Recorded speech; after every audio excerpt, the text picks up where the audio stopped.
예, 감사합니다. 네. 반갑습니다. 방금 영상 혹시 어떻게 보셨어요? 대표님 앞에 영상 보시면 느낌 어떠셨어요? 현실화가 되어가고 있는 상황이 아닌가. 정확하게 보셨습니다.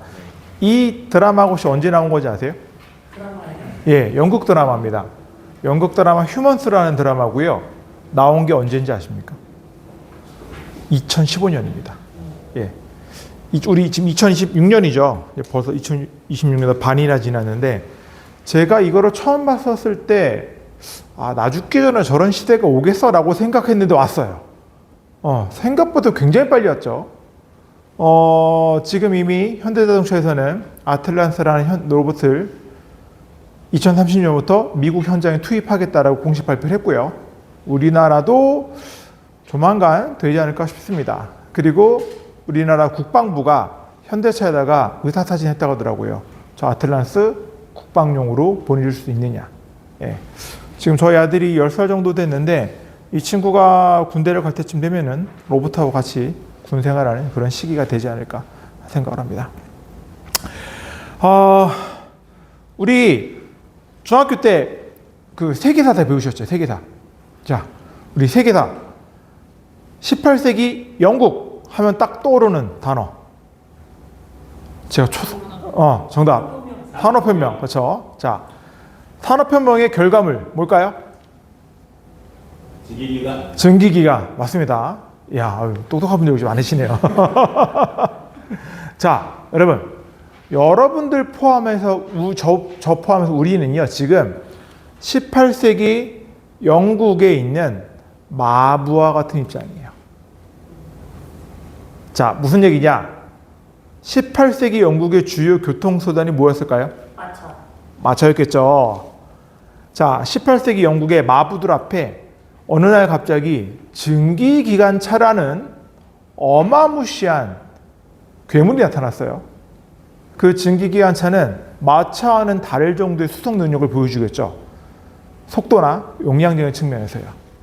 자, 그러면은 그 마부들은요 두 가지 부류로 나눴을 것 같아요. 첫 번째, 그래도 사람들은 마차를 탈 거야. 우리 마차는 없어지지 않을 거야. 라고 생각하는 부류와 아주 소수의 사람들은 그 증기기관차를 모는 방법을 배우기 시작했을 거예요. 그렇죠? 누가 살아남았을까요? 다들 나와 있는 거 아니에요 이미? 그렇죠. 후자죠. 자, 혹시 오늘 마차 타고 오신 분? 네. 당연히 후자죠. 자, 지금 우리가 이런 상황입니다. 우리 앞에 AI라는 어마무시한 증기기관차가 나타났고요. 우린 지금 두 가지 선택의 기로에 있습니다. 첫 번째는 나는 그런 거 모르겠다. 나는 그냥 내 살련다 라는 게 있을 거고요. 두 번째는 빠르게 AI를 내 업무에 나한테 녹여내는 방법, 이런 방법들이 있을 겁니다. 그래서 오늘은 대표의 하루를 되찾는 법이라고 해서 AI를 어떻게 하면은 우리 업무에 빨리 적용시킬 수 있을까라는 거에 대해서 한 30분 정도 말씀드려 볼 거고요. 오늘 적극적으로 참여해 주신 우리 대표님과 우리 그 권태희 대표님께는 저의 프로필 사진을 선물로 전달해 드리도록 하겠습니다. 예, 제 이름은 안재인이고요. 저는 현재 그 코어 컨설팅이라는 회사에서 그 1인 사업가로서, 1인 기업가로서 기업이나 공공기관에 AI 업무 혁신 교육을 하고 있습니다. 이제 많은 분들이 이제 AI 교육하면은 되게 막 무슨 뭐 기능이나 이런 걸 말씀하시는데 저는 기능 강사 아니에요. 저는 AI 개발자도 아니고요. AI 저는 잘 모릅니다. 다만 제가 주로 하는 건 뭐냐면요. AI를 가지고 내 업무에 어떻게 적용시켜 가지고 내가 그거를 실제로 업무에 쓰이고 만들 수 있을까라는 거 알려드리는 사람이에요.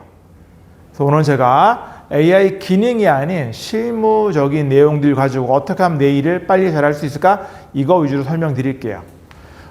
여기까지 제가 앞에 오프닝 했고요. 제가 주로 좀 사례를 보여드리고 화면을 같이 공유를 해야 돼서 앉아서 진행을 하겠습니다. 여기만 불 끌 수 있나요? 요 줄만, 앞줄만? 네. 여기 한줄 안 보이는데. 네.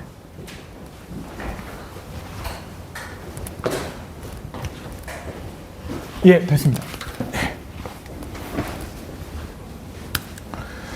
자, 대표님들 많이 바쁘시죠? 안 바쁘세요? 왜 대표님들이 왜 바쁠까요? 대표님들이 바쁜 이유. 그렇죠, 맞습니다. 우리 박집 정말이죠. 예. 다 해야 되죠. 근데 여러 가지 일들 중에 많은 일들이 대표한테 몰리는 구조가 특히나 중소기업일수록 많아요. 이게 작은 기업일수록 그게 더 심합니다. 저는 되게 1인 기업가잖아요. 1인 대표다 보니까 모든 일을 제가 스스로 결정하고 진행하지 않으면 그 누구도 대신 해줄 수 없죠. 자, 뭐 여러 가지 업무가 있을 겁니다, 여러분들. 뭐 견적서 작성, 저 어제 또 했고요.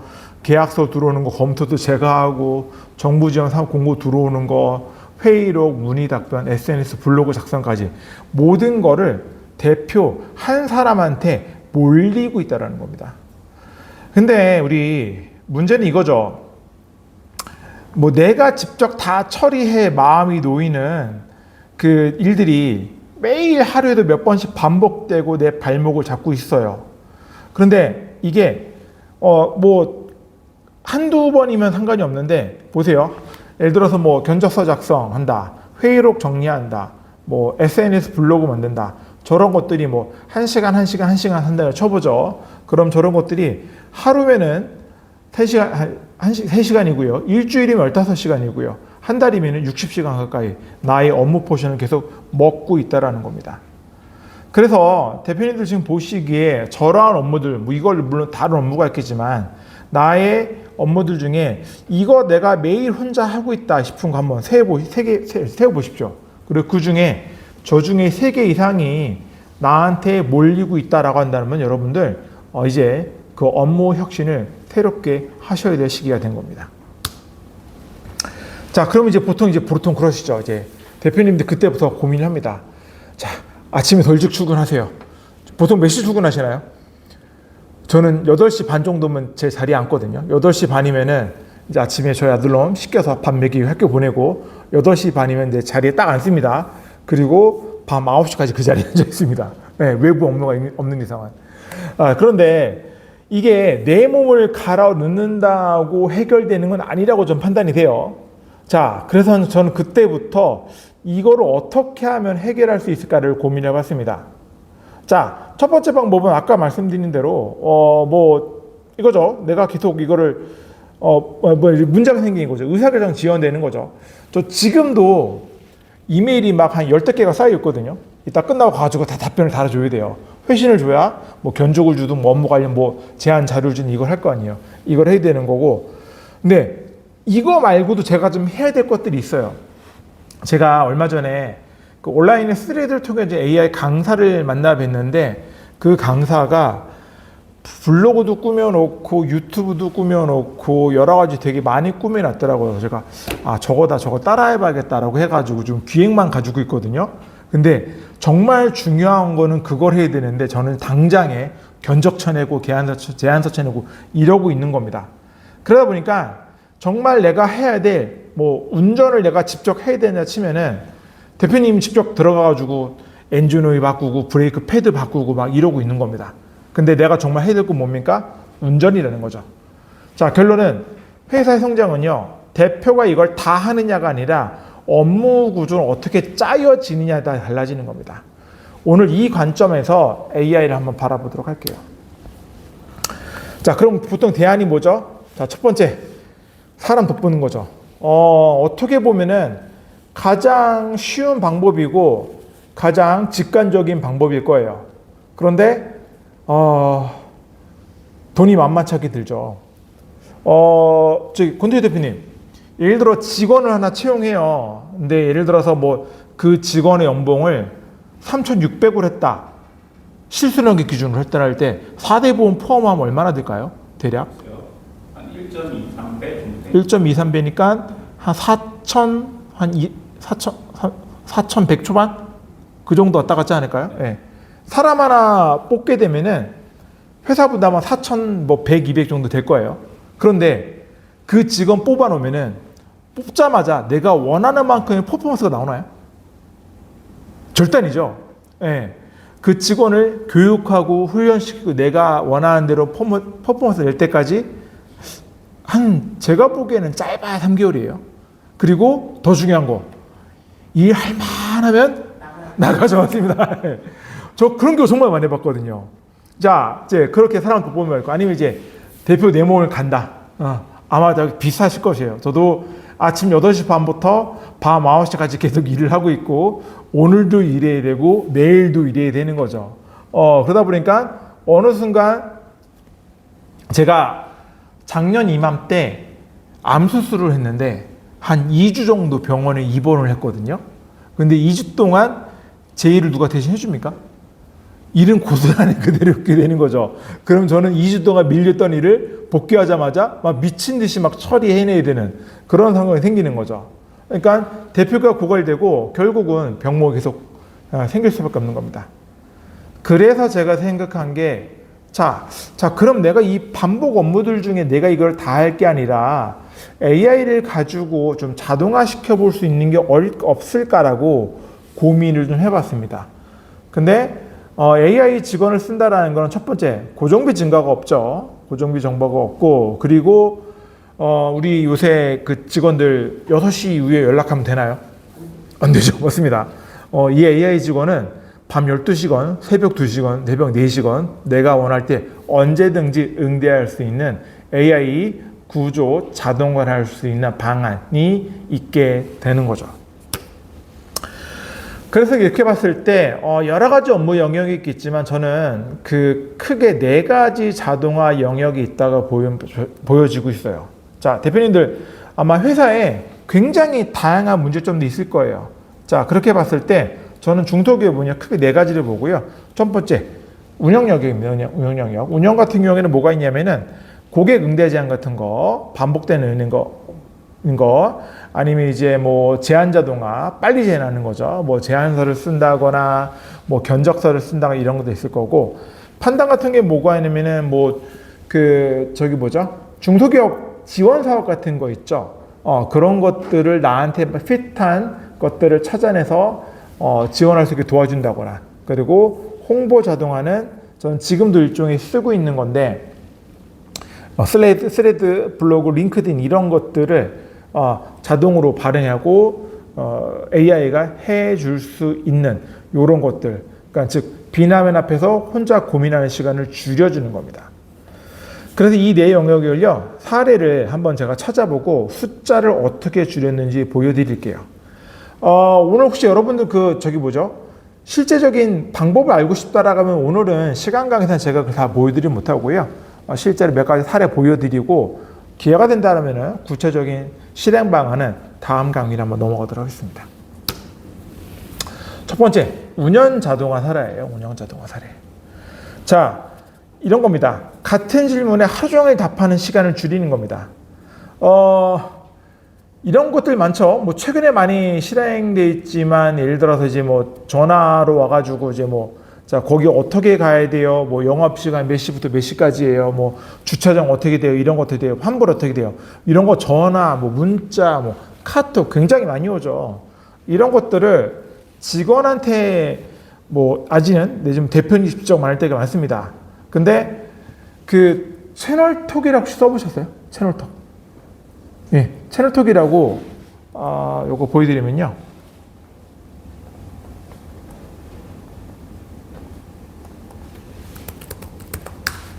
요 서비스가 있습니다. 예.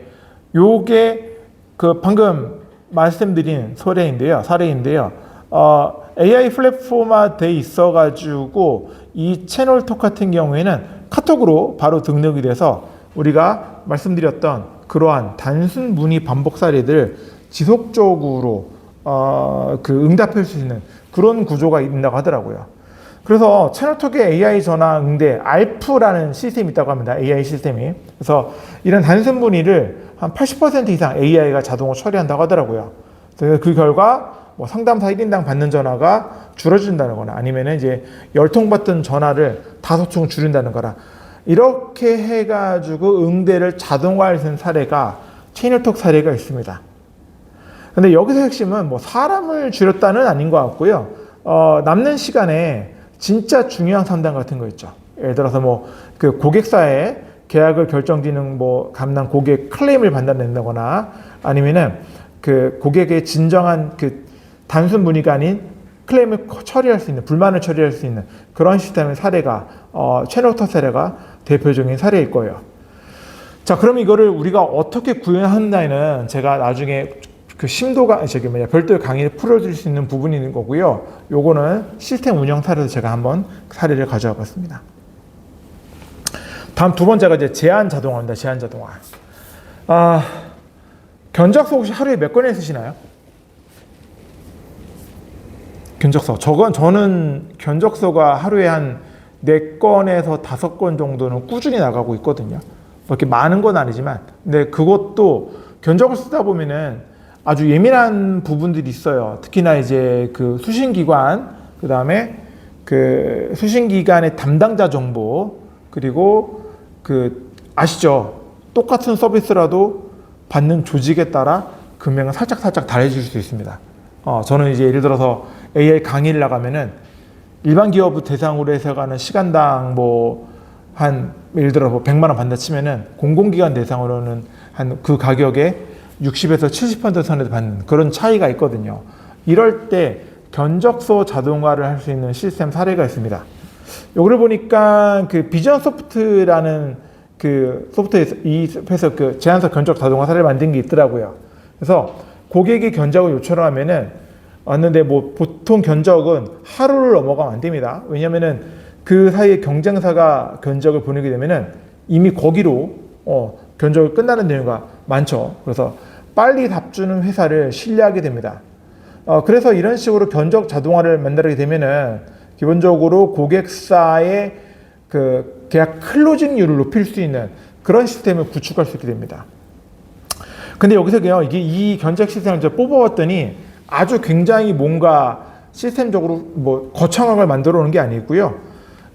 그 구글의 그 GPT의 API 땡겨다가 껍데기 프론트 그러니까 화면단만 바꿔가지고 만들 수 있는 견적 양식을 만들어 오는 거더라고요. 그래서 그 AI한테 우리 회사 견적 양식과 자주 쓰는 문구를 구조화해둬서 하게 되면은 AI가 초안을 한 1분 미만으로 뽑아줍니다. 그럼 대표님은 그걸 검토하고 보내기만 하면 되는 거죠. 그래서 이런 그 견적서 제한 자동화 사례가 제가 보기에는 굉장히 우리가 업무를 줄일 수 있는 사례로 보여집니다. 다음은 세 번째 판단 자동화입니다. 우리 박영미 대표님 정부 지원한 정부 사업 지원 굉장히 잘 하시죠. 예. 근데 문제는 정부 지원 사례가 엄청 많더라고요. 보통 몇 가지나 해야 되나요? 수백 가지 될 것 같습니다. 예, 수백 가지 되죠. 근데 그 수백 가지 사례 중에 나한테 맞는 그 사례 찾는 거 쉬운가요? 일반인 분들은 쉽지 않을 것 같습니다. 쉽지 않죠. 그래가지고 우리 박영미 대표님 같은 분들이 그 사례를 대신 찾아주기도 하고 이런 사례가 너를 통해서 이렇게 받을 수 있다는 컨설턴트 분들이 계시거든요. 하지만 이것도 이제는 나한테 맞는 자동화를 따로 만들 수 있는 그런 사례가 있습니다. 그래서 여기 좀 웰로비즈라고 제가 찾아봤는데, 여기 이 회사 같은 경우에는 정부 지원 사업을 1년에 뭐 수백 개, 막 1000개 가까이 뜨죠. 자, 근데 이거를 매일 찾을 수는 없다 보니까 웰로비즈에서는 모든 공고를 다 뒤져서 받는 방식에서 자기 회사 조건에 맞는 공고만 AI가 먼저 골라주는 방식으로 만드는 케이스가 있습니다. 이것도 역시 아주 커다란 기술적으로 뭔가 들어간 건 아니에요. 그래서 기술적으로는 아니고 GPT API만 땡겨와가지고 GPT가 특정 사이트를 찾아놓고 나의 조건에 맞는 걸 자동으로 찾는 시스템을 구축된 사례가 있습니다. 그래서 이런 것들을 가지고 나한테 맞는 AI가 사례를 찾는 사례 이런 것도 있습니다. 이것도 제가 나중에 심화를 따르면 풀어보드리겠습니다. 그럼 이제 뭐 그렇게 아낀 시간 어디 썼느냐? 뭐 사업계획서를 품질을 높이는 데 쓴다거나 해서 어떤 특정 회사 같은 경우에는 청년사관학교, 뭐 수철보합처까지 연소로 선정된 사례가 있답니다. 근데 여기서 오해하시면 안 되는 게 AI가 합격을 시켜줬다는 게 아니고요. 나한테 맞는 사례를 찾아도에 집중할 수 있는 그런 사례라고 보시면 됩니다. 마지막으로 홍보 자동화 사례인데요. 이 같은 경우는 저도 지금 쓰고 있습니다. 쓰고 있고, 뭐, 한겨레에 있는 신문 사례를 제가 가져왔는데, 우리 보통 그 SNS 뭐 쓰죠? 그 스레드, 뭐, 링크드인, 인스타, 페이스북, 유튜브 여러 가지가 많이 있죠. 근데, 뭐, 쇼폼 자동화 요새 워낙에 많이 나오는 얘기고, 저는 그 링크드인과 스레드에 글 위주로 승부를 하는 사람인데, 이것도 역시 API 땡겨와서 메이크라는 시스템을 연동시켜가지고 스레드, 링크드인, 블로그 자동 발행화할 수 있는 그런 시스템이 있습니다. 그래서 이거를 뭐 보통 대기업이 쓴다고 생각하시는데 여러분들 뭐 이런 것들 대기업이 오히려 더 못 씁니다. 대기업보다는 오히려 중소기업이나 1인 기업까지 될 수 있는 시스템이 될 수가 있고요. 뭐 이런 것들 역시 제가 나중에 개별적으로 풀어낼 수 있는 기회가 따로 한번 있을 것 같습니다. 자, 근데 문제는 이거죠. 자, 우리 이것들을 하기 위해서 우리가 AI를 써야 돼요. 근데 AI를 쓰기 위해서 우리가 기본적으로 해야 되는 것들이 있습니다. 저는 여기 계신 대표님들 AI 다 쓰실 거라고 생각되는데 혹시 유료로 쓰시는 분들 손 한번 들어주시겠어요? 예, 그렇죠. 다 쓰시죠. 예. 근데 기본 AI를 쓸 때 우리가 가장 기본이 되는 게 뭐냐면은 페르소나 부여라는 게 있거든요. 혹시 나는 기초 세팅을 하고 쓴다. 고대 대표님, 박영 대표님 쓰실 것 같고. 요거 사례를 제가 좀 보여드릴게요. 자, 우리 보통 그 네이티브 AI라면 세 가지를 얘기합니다. 챗GPT, 구글 제미나이, 클로드 요거 세 가지를 얘기하는데 자, 먼저 GPT 기준으로 보죠. 이거를 유료로 쓰시면도 안 하시는 분들이 계시더라고요. 자, 먼저 여기 구체적인 좀 방안 보여드리게 되면은 자기 프로필 클릭하고 개인 맞춤의 설정에 들어가면은 여기 맞춤형 지침이라는 게 있습니다. 이게 얘기하는 게 뭐냐면은 이 챗GPT의 전체적인 성격 규정을 하는 거거든요. 저 같은 경우는 AI 강사잖아요. 그럼 이제 이제 너는 AI 반의 컨설턴트다. 도구 설명을 하는 게 아니라 조직에서 실제로 하는 구조를 만들어내고 쭈루루 블라블라 밑으로 쭉 만들어 놓은 게 있거든요. 기본적으로 요 프롬프팅이 세팅이 되고 넘어가야 내가 원하는 AI를 가지고 원하는 결과값을 낼 수 있는 겁니다. 자, 그렇게 해서 거기에 들어간 필수 요소로서 여기 나와 있는 것처럼 역할이라든가 맥락이라든가 작업, 제약 조건, 출력 형식을 갖춰줘야만이 내가 원하는 AI를 쓸 수 있는 결과값을 낼 수 있게 되는 겁니다. 자, 그럼 구체적인 걸 좀 볼게요. 간단하게. 자, 첫 번째가 역할이죠, 역할. 너는 누구다. 자, 너 뭐 하는 사람이야? 그리고 맥락으로 상황이 이렇다라는 걸 정리해 주는 거고 있고요.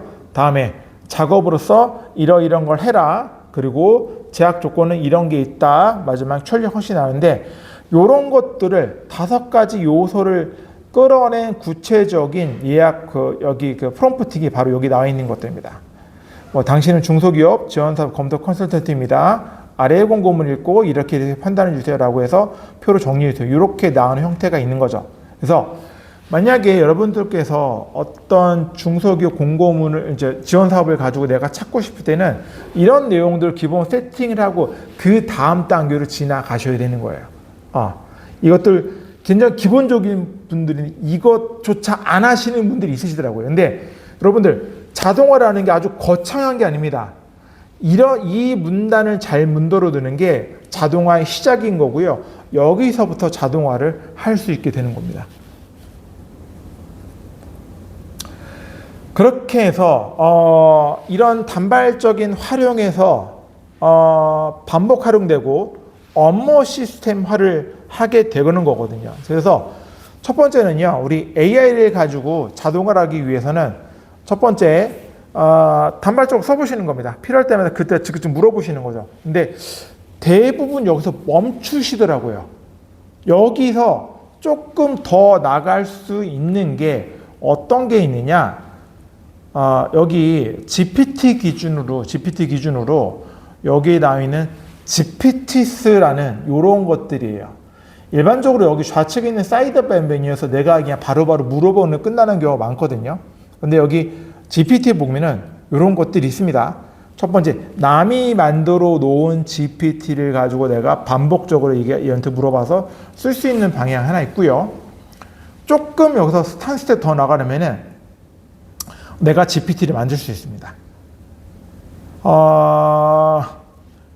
우리 비엔나 멤버들이니까 말씀드릴게요.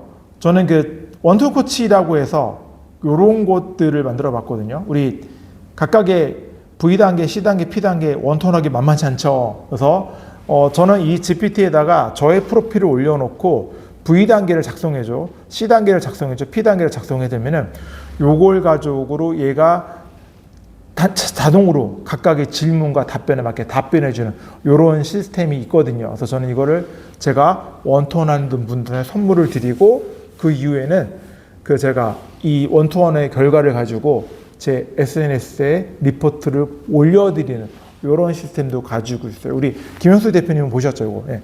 이런 식으로 활용을 하고 있습니다.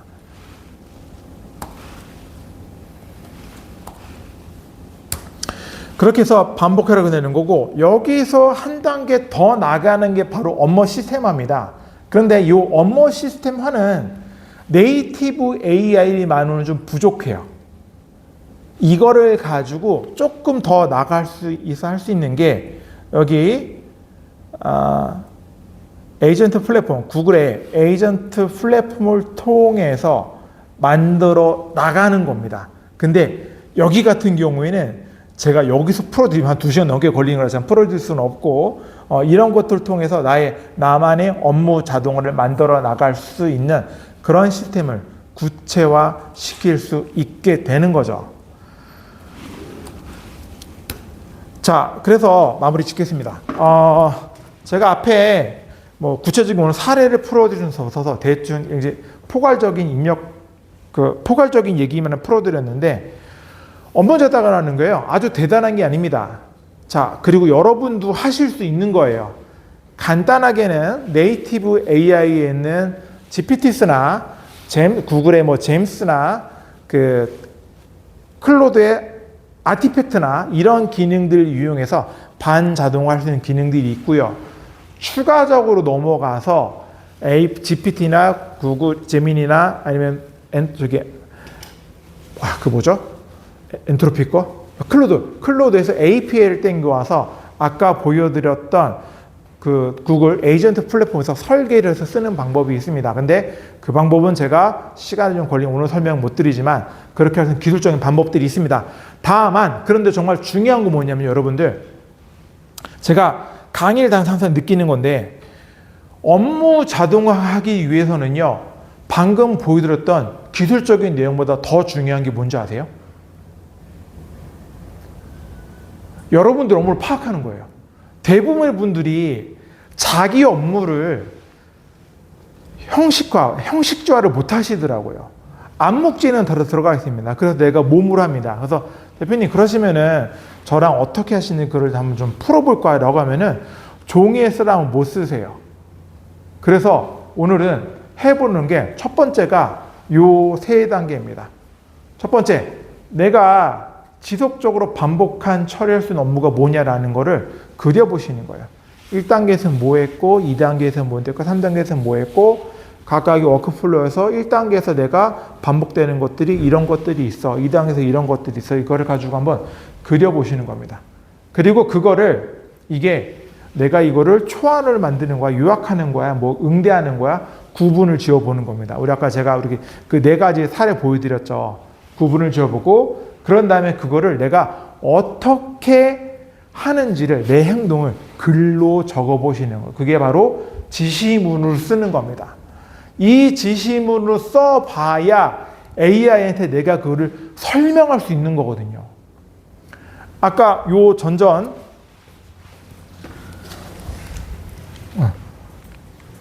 에서 보여드리는 것처럼 공고문을 요약해줘가 아니라 이 5가지 조건에 맞춰가지고 구체적으로 문장의 형태로 뽑아낼 수 있는 상황이 되어야 AI한테 쓸 수 있는 지시물을 만들 수 있는 겁니다. 그래서 업무 자동화에서 중요한 출발점은 이게 결과가 아니라 과연 내가 지금 무슨 일을 하고 있고 그 무슨 일이 어떻게 반복되고 있고 내가 그거를 글로 쓸 수 있을 것인가, 여기서부터 출발을 하는 겁니다. 여기까지가 되시면은 제가 아까 말씀드렸던, 대표님 이 업무는 그냥 GPT로 푸셔도 돼요, 아티팩트로 푸셔도 돼요 말씀드리고, 이 업무 조금 더 나가면요 GPT하고 M8이랑 연동이 되세요, 아니면 저랑 같이 구글 에이전트 플랫폼을 통해 가지고 별도로 만들어 보실게요.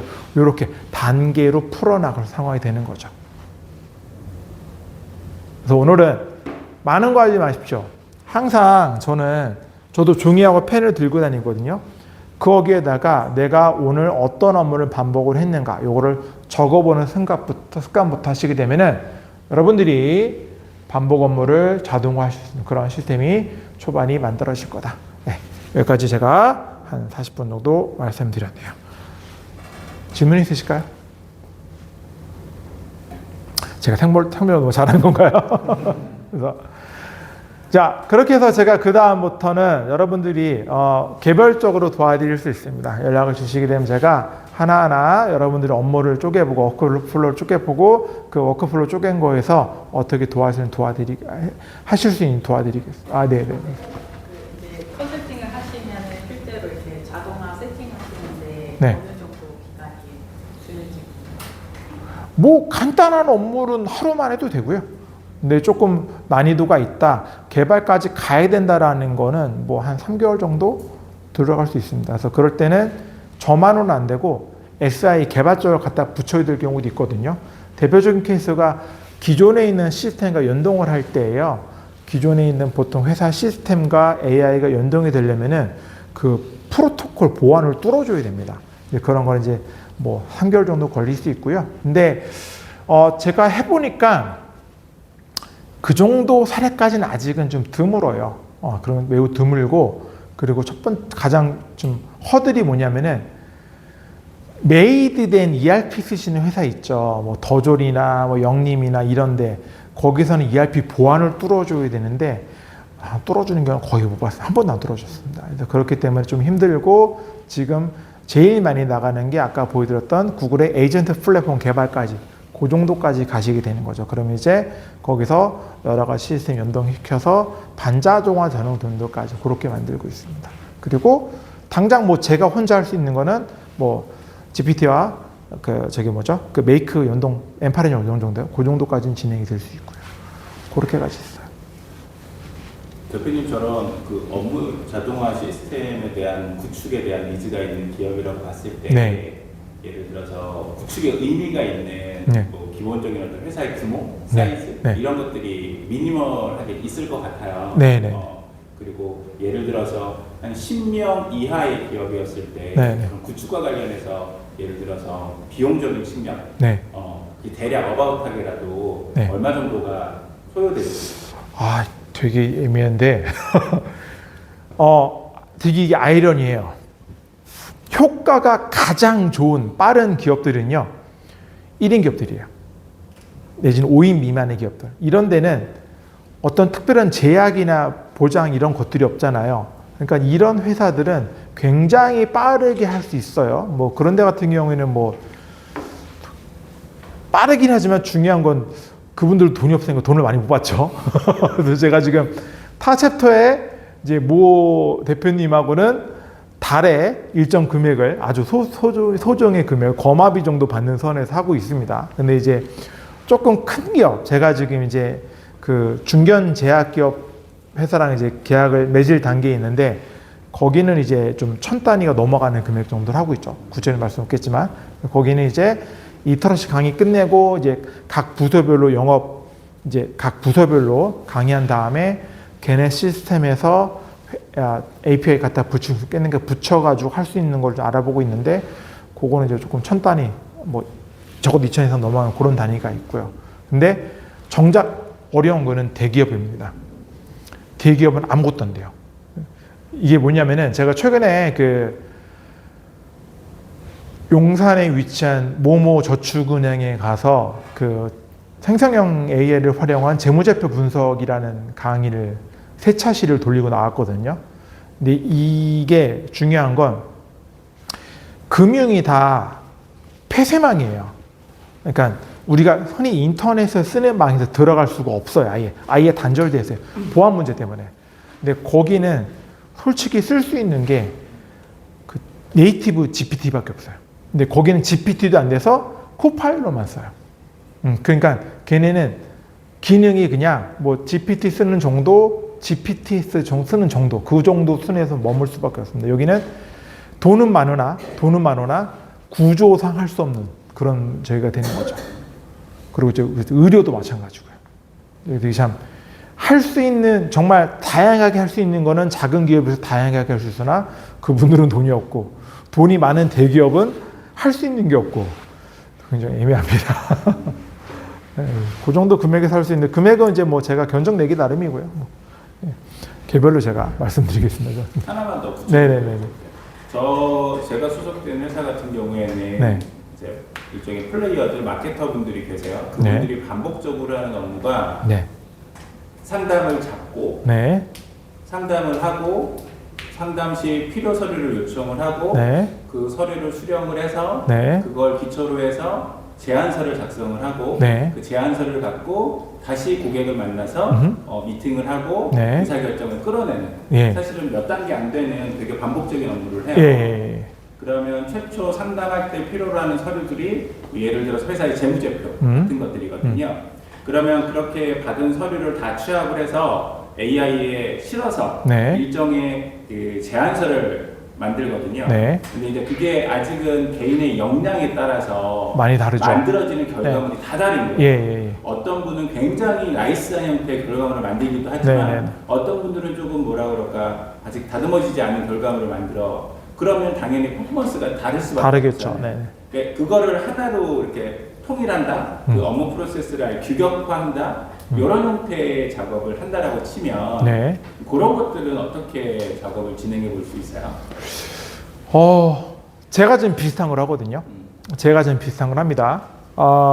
제가 교육이나 강의나 컨설팅을 하기 위해서는 고객사와 미팅을 하고 그 요구사항을 받아가지고 고객사 정보를 정리해서 고객사한테 전달하고 니즈를 받아서 제안서 교육서를 만들고 피드백을 주고받고 만들어 전달하는 그런 형태를 진행하고 있거든요. 일단은 제가 보기에는 그거는 담당 그 플레이어들의 AI 활용 역량 수준을 높여야 되는 수준으로 가야 될 것 같고요. 그거는 자동화는 좀 별개의 개념 같아요. 교육을 네, 통해서 그거는 아마 결과물이 안 나오시는 분들은 프롬프팅이 엉망일 것 같아요. 그거는 사실은 업무에 대한 이해도가 떨어지기 때문에 네. 내 본업에 대한 이해도가 딥하지 못하기 때문에 네. 결과물이 안 네. 그렇죠. 아마 프롬프팅, 그 도메인 놀리지하고 프롬프팅도 별개의 영역이거든요.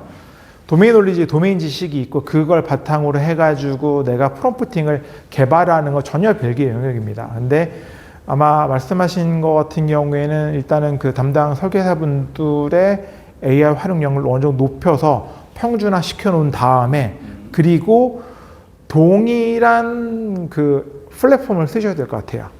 무슨 얘기냐면 예를 들어서 뭐 GPT만을 쓴다거나 아니면 이제 뭐 제안서 쓸 때는 젠스파크만을 쓴다거나 해서 그렇게 가가지고 그 젠스파크에도 스킬이 있거든요.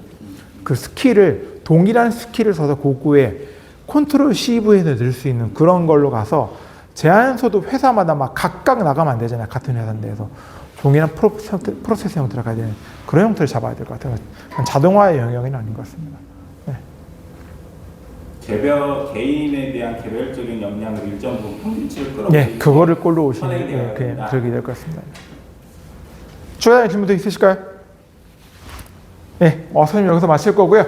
오늘 강의 자료는 제가 뭐 얼마나 다 드릴 겁니다. 그리고 프롬프팅도 제가 얼마 전에 드릴 수 있으니까 저한테 요청 주시면은 제가 드릴 테니 걱정하지 마시고 오늘 제 강의는 여기서 마치겠습니다. 감사합니다.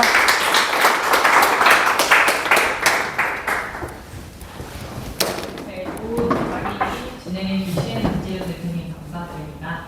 저희 지금 1시 55분 딱 2시입니다. 2시인가요? 네.